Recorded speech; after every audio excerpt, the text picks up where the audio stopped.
All right. Well, one of the major headlines in the Canadian real estate industry this past week has been Nordstrom announcing that it is closing all of its locations across the country and moving back south of the border. Couldn't make it work here in Canada, which is really too bad. You know, they've announced that they're closing everything, not just their main outlets, but their rack stores as well, which facilitate a lot of their online orders, their digital market, as they call it. And they're laying off everybody that works there, which is never a good sign. Not only for the real estate industry, but obviously for the economy as well. And this is kind of too bad. Nordstrom was a great retailer, higher end stuff, luxury stuff, and really served as an anchor for many of the major malls. So, I mean, in Alberta, we're going to be closing, or they're going to be closing their one store in Chinook Mall and their two rack stores. And these are in really prestigious locations. I mean, in Toronto, we're talking about the Eaton Centre, Yorkdale Centre, Sherway Gardens, and in Calgary, our biggest mall, Chinook Centre. And this would arguably be one of the most premier tenants inside Chinook Mall. That Cadillac Fairview is now going to have to deal with this across the whole country. So, that's really unfortunate. But Nordstrom isn't the first major U.S. retailer to run into issues trying to break into the Canadian market.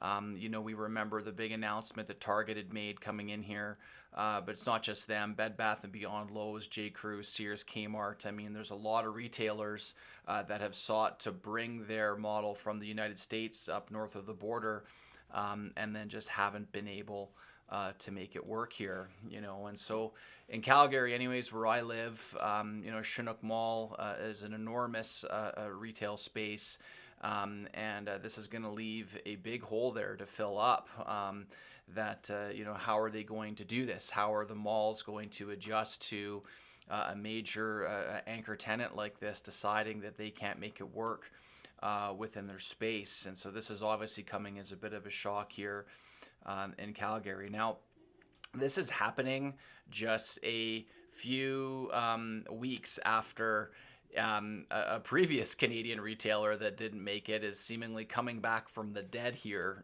with Zellers announcing their entry. So maybe Zellers spooked Nordstrom and saying, hey, move over, fellas. We're coming back into the marketplace here. Zellers is a different is targeted for a much lower price point, a much lower form of retail than Nordstrom is, obviously.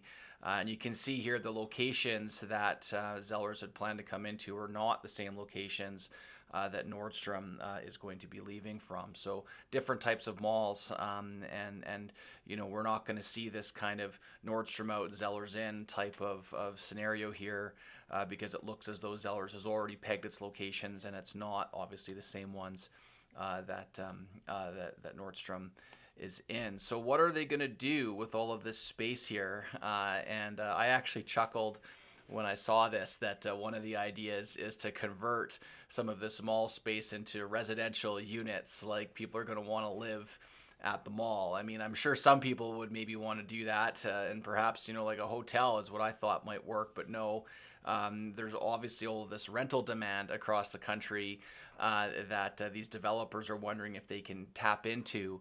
And so we've heard about this as an option for office space, and indeed some office spaces have been converted to residential units. But the concept of doing this in a large-scale retail environment in a place like Chinook Mall or the Eaton Centre, I think would be really unique, and I'm just wondering how viable that is for people that would want to actually live at the mall. I don't know if you could expect that, but anyway, CBRE, or sorry, rather Colliers, has had one of their executives come out and say that that is something that's being considered. So I mean, it's at least on the drawing board.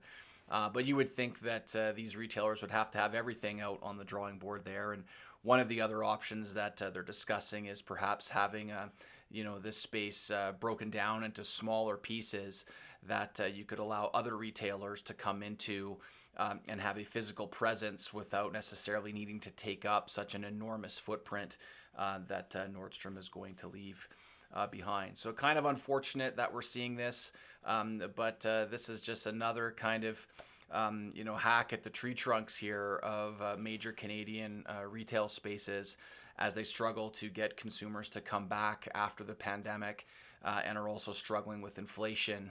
Just harder and harder for big ticket items or higher end retailers to make it work when the lower price points are increasing also, and consumers are struggling a little bit with affordability. So we'll wait and see what's going to happen there. I think it'll be a sad day when Nordstrom moves out, and we'll hopefully Cadillac Fairview and some of these other malls can find somebody to come in and take up that space so that we can continue to have more employment and get these jobs, or get these people that have lost their jobs back to work. That would be hopefully a good scenario for everybody. So, I mean, I'd love to hear what you think about this. Do you think that we're just going to see another retailer come in here and change Nordstrom out and keep rolling forward with the existing model that we've become accustomed to in malls around Canada?